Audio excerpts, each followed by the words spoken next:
С това приключвам интродукцията и давам думата на Ивайло Цеков, главен експерт програми в Националния доверителен екофонд, да представи възможно кратко условията за финансиране. Здравейте и от мен. Както разбрахте, от името на екипа на фонда ще ви представя малко повече информация за втората покана за набиране на проектни предложения и за промените, които бяха направени междувременно в правилата за финансиране преди обявяването й. Директно продължавам напред. Съдържанието на днешната презентация е е, ясно. Е, Ще потвърдим, ще повторим отново целта на подпрограмата, както е създадена, общите условия и допустимите обекти за кандидатстване. Тук вече има малко нови елементи. Подбор и оценката са с много новости, с много промени. Там ще обърна внимание. Одобрението на проектите също е малко променено. Там има един етап на одобрение на проекти от управителния съвет, но за това ще стане дума малко по-късно. И разбира се, госпожа Каражова ще има възможност да ни припомни за възможностите за финансиране от фонд ФЛАГ. Целта на програмата и на подпрограмата е естествено да се подкрепят публичните институции и да се подкрепи набирането на повече проекти и оползотворяването, правилното оползотворяване на публичните субсидии чрез привличането на допълнителни финансови средства, най-вече корпоративни. Иначе, по принцип, много от вас, повечето най-вероятно знаят какви са и предимствата на един добре изграден и правилно функциониращ договор с гарантиран резултат.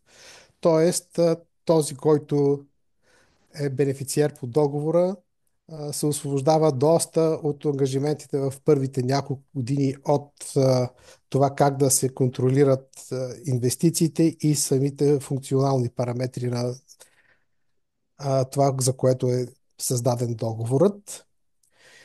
И рисковете до голяма степен се поемат от ЕСКО компанията. Започвам с общите условия. Естествено, ние се придържаме към предварително създадените такива, т.е. допълващо финансиране за част от инвестициите за изпълнение на пакет от енергоспестяващи мерки, които се изпълняват чрез договор с гарантиран резултат. Срока за новата покана е до 20 май 2025 година, т.е. няма чак толкова много време, но пък на първи етап от кандидатстването условията са упростени и мисля, че много от заинтересованите ще се справят бързо и ще имат възможност да кандидатстват. Тук има една новост при допустимите кандидати обекти. При първата покана, още при създаването на подпрограмата, се бяхме насочили към болнични заведения за болнична помощ и естествено системи за външно изкуствено осветление на общините. Сега сме добавили и общински лечебни заведения за специализирана извънболнична помощ. Тук обикновено се визират ДКЦ-тата. От направения анализ между а, първата покана и тази, всъщност се оказа, че имаме възможност да добавим още един обект, т.е. не само един, но се спряхме точно на тези лечебни заведения за специализирана извънболнична помощ. В общите условия тук малко са прецизирани нещата. Безвъзмездната помощ е до 25%, но не повече от обща стойност 720 хиляди лева за един проект. А, Финансирането на ДДС е допустимо, разбира се, ако е невъзстановим разход. И безвъзмездното допълващо финансиране се отнася само за строително-монтажни работи, които са необходими за реализацията на пакета енергоспестяващи мерки. Какъв е начинът за кандидатстване? При първата покана, всъщност аз няма да ви заливам с много информация, аз ще се концентрирам само върху новостите по сега действащите правила и по правилата и по новата покана. Тук сме разделили вече кандидатстването на два етапа. В първия етап а, заинтересованите кандидати подават заявление за проявяване на интерес и там е необходимо да бъде доказано административното съответствие с условията на подпрограмата. Те са описани подробно в самите правила. И разделихме кандидатстването на втория етап, т.е. добавихме още един етап, подаване на формуляр за кандидатстване, като тук вече особеността е, че трябва да бъде проведена и да е завършила процедурата за избор на изпълнител, да е сключен договор за гарантиран резултат и чак тогава кандидатите подават формуляр с съответните изисквания и приложения. Както и при първата покана, поканата за кандидатстване се обявява на сайта на фонда, тя вече е обявена, срока е до 20 май и заявленията за проявяване на интерес и приложенията към него са описани в правилата. Тук съм споменал някои от тях, които ни се сториха по-важни, като декларации за допустимост, т.е. за липса на дублиращо финансиране на този проект от други финансиращи европейски програми, декларация за държавни помощи, копия от документ за собственост или това става дума за лечебните заведения, както и удостоверение за самата регистрация на лечебното заведение. За общинските системи за външно изкуствено осветление, там повтаря се декларацията за липса на дублиращо финансиране, актуална схема на системата за външно изкуствено осветление и декларация за приложимост на член 30 от Закона за пътищата, т.е. там се базират задълженията на този, който е собственик на тази инфраструктура, да си я поддържа. Както и при първото кандидатстване, при първата покана, кандидатстването вече е онлайн. Заявлението заедно с всички приложения се подават в електронен формат, като се следват три простички стъпки. От основния си имейл кмета на общината или управителя на болничното заведение на лечебното заведение изпраща имейл в свободен текст, че има готовност да подаде проектно предложение или в случая заявление за проявяване на интерес. Ние от фонда съответно му предоставяме онлайн достъп за подаване на предложението, като достъпа се изпраща на съответния имейл на кмета или на управителя на лечебното заведение. Естествено, кандидати, които са подали заявленията в срок, получават регистрационен номер. Тук са и следващите новости в правилата. Следва преглед от Изпълнителното бюро на фонда за административно съответствие на подадените заявления, за окомплектованост, дали са спазени всичките изисквания в правилата, подадени са всички приложения, попълнен е коректно формуляра на заявлението и ако се открият такива несъответствия, се дават срок от 10 дни за отстраняването им. След като премине тази административна проверка, фонда публикува на интернет страницата си одобрените заявления за проявяване на интерес и имаме задължението да уведомим кандидатите за това. Следва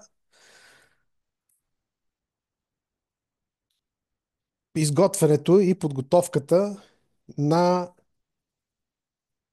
следващите стъпки за одобрение на проектите, т.е. подготовката за оформянето и попълването на самите формуляри за кандидатстване, като естествено тук започваме с предварителен контрол на процедурите за избор на изпълнител на ЕСКО договор. Ние имаме практиката да изпращаме насоки и модел за документация, като кандидатите, според новите изисквания в правилата, имат срок 2 месеца да изготвят тази процедура и да я обявят. Тук сме дали повече свобода на нашите партньори, скоби бенефициенти, А, тоест, вие имате право да поискате предварителен контрол, но само това е ваше желание. Ние не държим това да бъде направено непременно, но е желателно. След подготовката на тръжната процедура, обявяването и всъщност кандидатите имат право, имат възможност, т.е. трябва в срок от 9 месеца да подадат формуляр.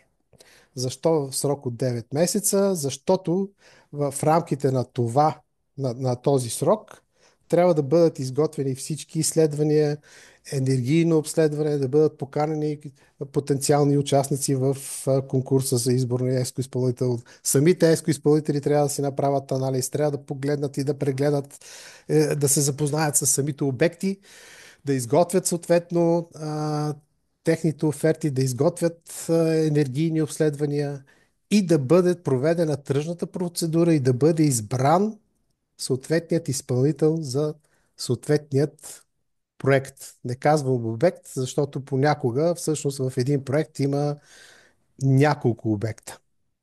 Иво, извинявай, Да, а, че се включвам, понеже така процесът е нов.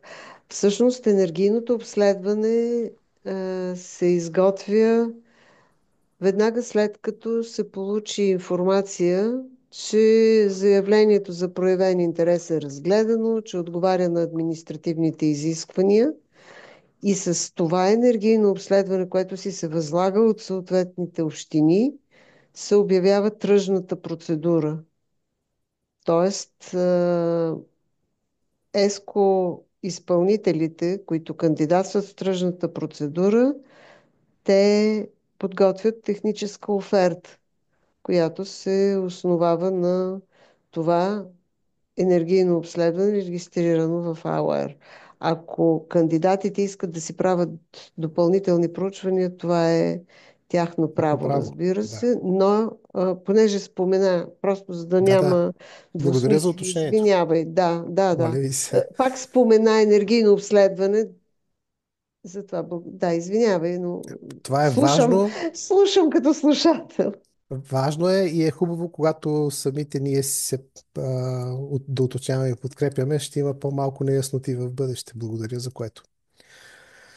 И така, съответно, съответните формуляри се различават малко по съдържание. Формуляр има предвид за лечебни заведения, формуляр за системи за външно изкуствено осветление или улични осветления, общински.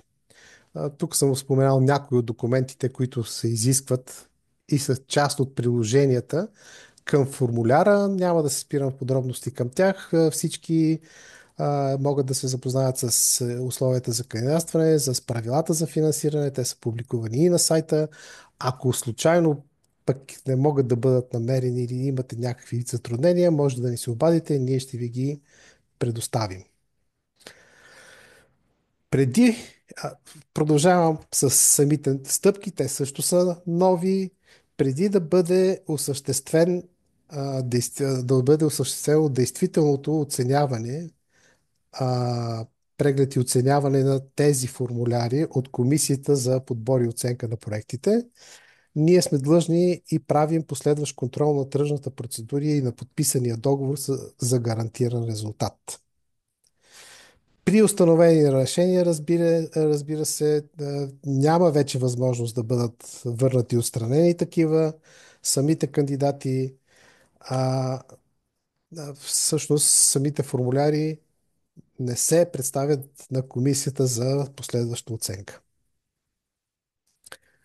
Комисията извършва, пропуснах само да кажа, че в комисията участват представители на фонда, представители на Министерство на околната среда, Министерство на енергетиката и Министерство на финансите. И тази комисия извършва оценка на проектите и ги класира съответно. След като са изпълнени две основни изисквания, т.е. премина успешно последващия контрол на тръжните процедури на сключения договор и е завършена и е извършена по-скоро проверка за съответствие с режима на държавните помощи. След като приключи оценката от комисията, тук може би е хубаво да припомним на базата на какви параметри, на какви критерии се извършва самата оценка на проектните предложения, по-скоро на формулярите, с съответните приложения към тях, като всъщност критериите за оценка са разделени в три раздела. Раздел 1 социален ефект, раздел 2 качество на проекта, вие ще погледнете малко по-надолу какво е това, и екологичните параметри на съответния проект, на съответните показатели. В социалния развой това е, отдавна го използваме този показател. Това са облагодетелствените лица. Има си скала, по която можем да стигнем до максимален брой 10 точки при оценката му. Следващият, това е от предвиждан срок за откупуване на инвестицията, това е от раздел 2, и предвиждан срок за изпълнение на енергийно спестяващите мерки и въвеждане в експлоатацията също може да се стигне до 10 точки максимална оценка. Хубаво е преди да подадете формуляра си да се опитате да си създадете една представа за това къде се намира вашето предложение, какви точки може да получи, като се опитате да се самооцените по съответните критерии, които са естествено публикувани на сайта на фонда. В раздел 3 екологичните и икономически ефекти са постигнат клас на енергопотребление. След прилагането на избрания проект, там съответно сме заложили две възможности, клас А и клас Б. Клас А получава 10 точки, клас Б 5. Намалените емисии на парникови газове, които винаги са били важен показател за нас. Дяла на спестената потребена енергия, което е пък основен показател при всички енергийни обследвания, естествено основен показател и основно при създаването и определянето на съответните параметри на договора за гарантиран резултат, и съотношение цена на инвестицията към съответно намалената потребена енергия. Това също е един от показателите, които следим при оценката на проектните предложения. Имам още един такъв. Става дума за сгради, разбира се, съотношение на цена на инвестицията към квадратен метър разгъната застроена площ. Минималният брой точки, за да бъде класиран и одобрен и предложен съответният проект или формуляр за одобрение от управителния съвет, това са 60 точки, като минимум от 35 точки трябва да е от точно този раздел номер 3. Ще мина малко набързо и при системите за външно изкуствено осветление със съответните критерии за оценка. Тук раздел социален ефект и раздел качества малко или много се припокриват. Облагодетелствените лица за съответните населени места естествено оставят като критерии. Предвиждания срок за откупуване на инвестицията е важен за нас и той също е тук и си остава. Тук новото при системите за външно изкуствено осветление е, че оценяваме дали има предвидена такава система за автоматизация и управление на цялата система за външно осветление и дали има възможност и са предвидени или пък са внедрени мониторинг на потреблението на електрическата енергия. В раздел 3 намалените емисии на парникови газове си остава, дял на икономията на енергията е същото, отношение на цена на инвестицията към намалените количества потребена енергия също е тук. Съотношение съответно при сградите беше съотношение цена на инвестицията към разгъната застроена площ. Тук съотношението на инвестицията е цена на инвестицията към обновена публична инфраструктура на жител, който ще се възползва от тази обновена инфраструктура. Тук отново минималният брой за оценка и класиране са 60 точки, т.е. под 60 точки проекта не се класира и не бива одобрен, не бива представен за одобрение на управителния съвет. И тук минимум от 35 точки трябва да е от раздел 3 екологичен и икономически ефект. Какво се случва след провеждане на заседанието на комисията? Създава се протокол с класираните и отхвърлени проекти и тези проекти, които са класирани и оценени, оценени и класирани, съответно се представят на управителния съвет за одобрение. Тук е много съществено да се знае, че всъщност одобрението от управителния съвет е и де-факто окончателно одобрение на проекта за финансиране и основание за стартиране на процедура за сключване на договор за финансиране между фонда и бенефициера. В решението на управителния съвет за одобрение на проекта се посочва и максималната сума на допълващото финансиране и съответно след провеждане на заседание на управителния съвет списъка с одобрените проекти се публикува на страницата на фонда. След като е одобрен проекта, продължаваме към постъпките за сключване на договор за финансиране, контрол за изпълнение на проектите. Мисля да не се спирам в голяма подробност с последващите стъпки. Твърде рано е, най-вероятно ще имаме възможност и да направим още едно такова събитие в последствие, за да можем да продължим с изпълнението на одобрени такива договори. Условията за сключване на договор са ясни. Там имаме списък с необходими документи, които трябва да бъдат представени от бенефициера. Всъщност, нашите партньори, които работят отдавна с нас, знаят за този списък и нещата са си канализирани и могат лесно да се следват стъпките по тях. След като се подпише договор за финансиране, естествено имаме отчитане на резултатите, изплащане на допълващото финансиране, но това са малко стъпки в обозримото бъдеще, на които се надявам, че няма да се разсърдите, ако не се спира в момента. Тук сме оставили два слайда от предишното ни информационно събитие, т.е. как се попълват съответните приложения или части от формуляра, съответно за за лечебните заведения или за уличните осветления. Те са малко по-различни. Вие ще ги погледнете. Мисля, че не е нещо съществено и важно. И с това ще помоля госпожа Караджова да ни представи малко повече информация за възможностите за финансиране от фонд ФЛАГ. И благодаря за това, че имаме такъв партньор като фонд ФЛАГ с възможност да ни подкрепят в такива инициативи. Здравейте! Благодаря. Благодаря. Дали ме чувате всички добре? Чуваме. Искате ли да споделите екрана си? Да, с Добре, най-голямо Иво, моля ти удоволствие. тогава да прекратиш споделянето при теб, за да може госпожа Караджова да сподели. Заповядайте. Първо, преди да го споделя, искам да ви благодаря за възможността и за дадената дума да мога да споделя и аз нашия опит и нашите възможности с участниците. Като начало да се представя, аз съм Юлия Караджова и съм директор отдел кредитиране в Фонд ФЛАГ, така че точно тези процеси са именно при мене. Сега споделям нашата презентация. Разбира се, а, да видим.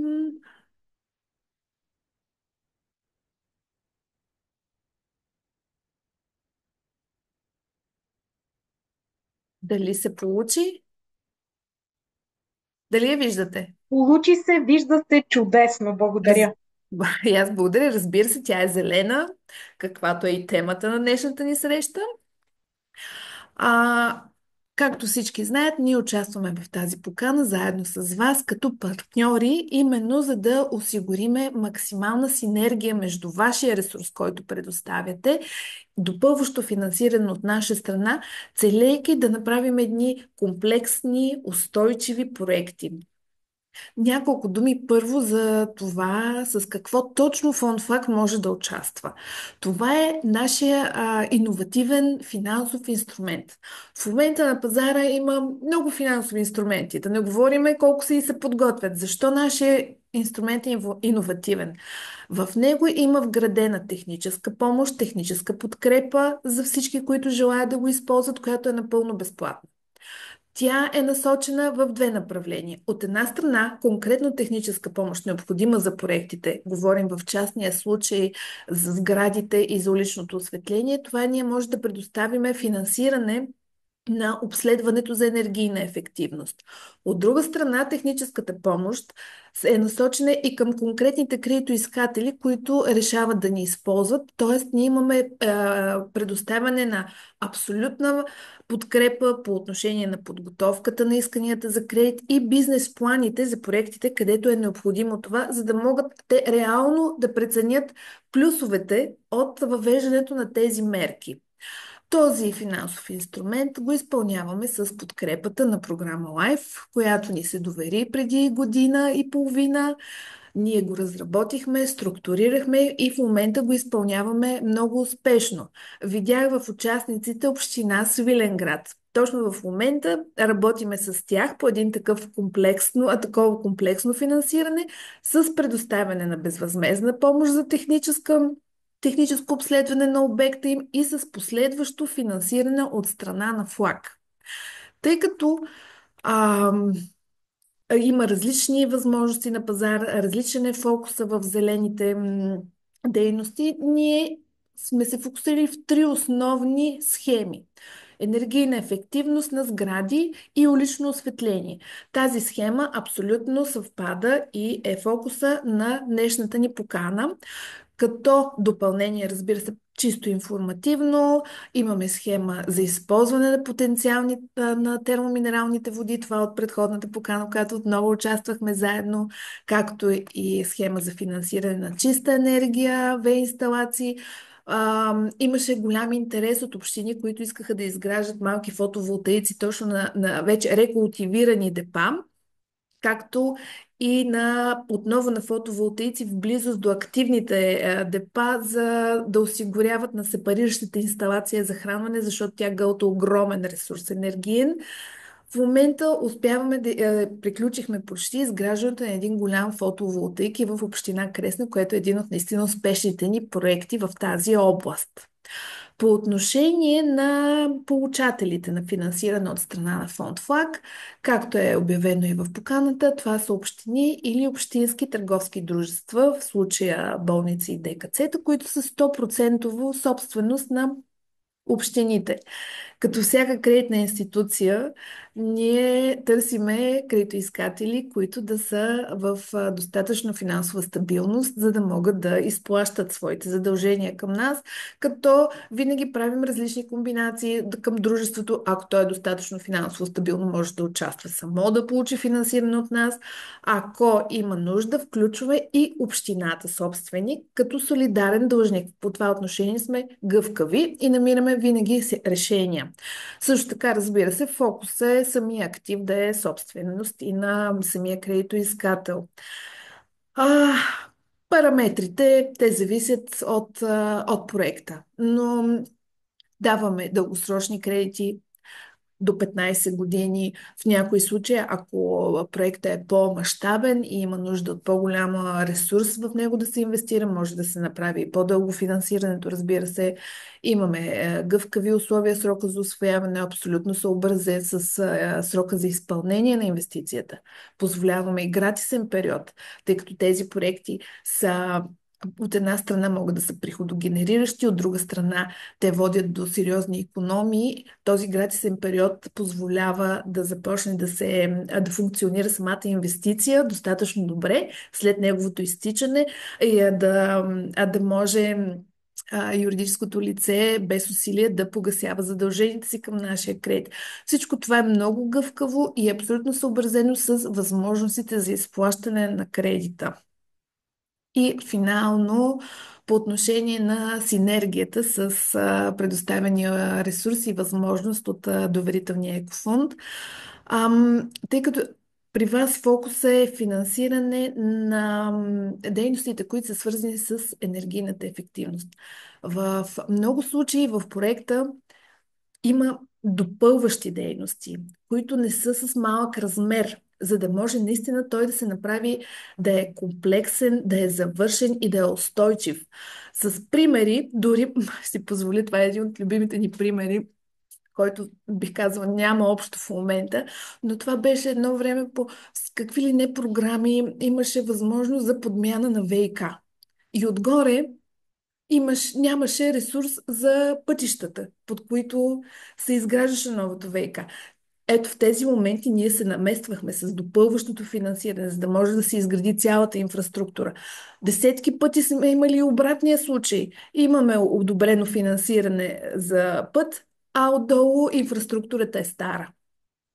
Във вашия случай подкрепата на уличното осветление или парково осветление, използвайки този проект, може да се облагороди цялата среда и по този начин наистина да станат ни хубави, красиви проекти, местната общност да е доволна. Така че ние може да осигурим от една страна техническа помощ за енергийните обследвания на тези проекти, от друга страна да осигурим ресурс за допълнителните СМР дейности, които не са обект на ЕСКО договора, както и финансиране на различните надзори, в зависимост как е проведена поръчката.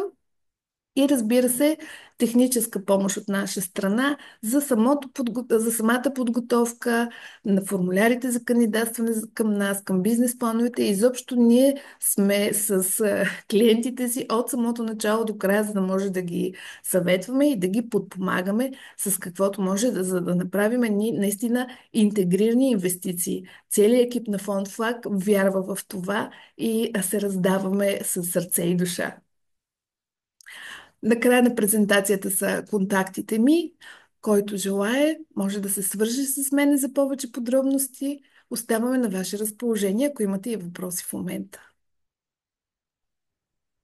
Много благодарим, Юлия. Моля, моля. И както каза Иво, изключително много се радваме на това партньорство с вас, тъй като действително нашите програми кореспондират с възможностите на вашите инструменти напълно.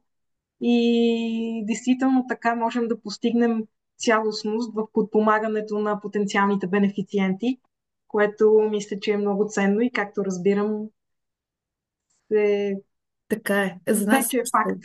също е важно да виждате каква е цялата обстановка, посоката, в която върви, както нашата държава, така и целия свят. Трябва да ставаме наистина по-зелени и по-независими. Така е, подкрепям. Благодаря ви. И аз. Нека да видим сега въпросите, които нашите участници имат по условията за финансиране и от двете институции. Насреща сме да отговаряме, както ние от Националния доверителен екофонд, така и госпожа Караджова. Разбира се. Така че заповядайте. Можете да вдигате ръка с бутончето в долната част на екрана или пък да се включвате, когато никой не говори. Заповядайте да зададете въпросите си, уважаеми участници.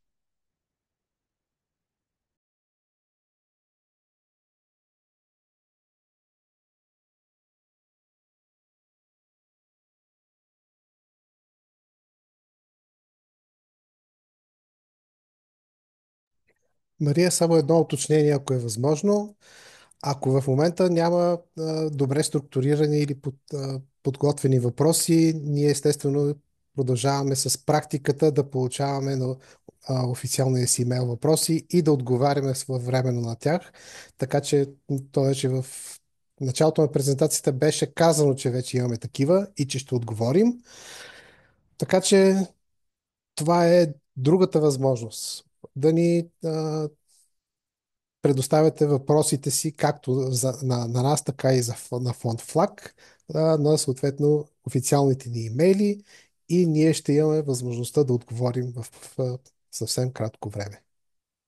Ако ми позволите само да добавя нещо по отношение на възможността за финансиране от фонд ФАК, което пропуснах да спомена. Вашата покана срока е до 20 май, а нашата покана за набиране на искания за техническа помощ е до 30 юни. Тоест имаме добро разминаване във времето, така че тези проекти, които ги отсеете и се нуждаят именно от техническа помощ по отношение на енергийна ефективност и на оказвано последващо финансиране допълващо, имат време до 30 юни да подадат към нас искането си, като работим и в посока, евентуално, може би малко да удължим и този срок, но ние имаме ангажименти към самата програма Live.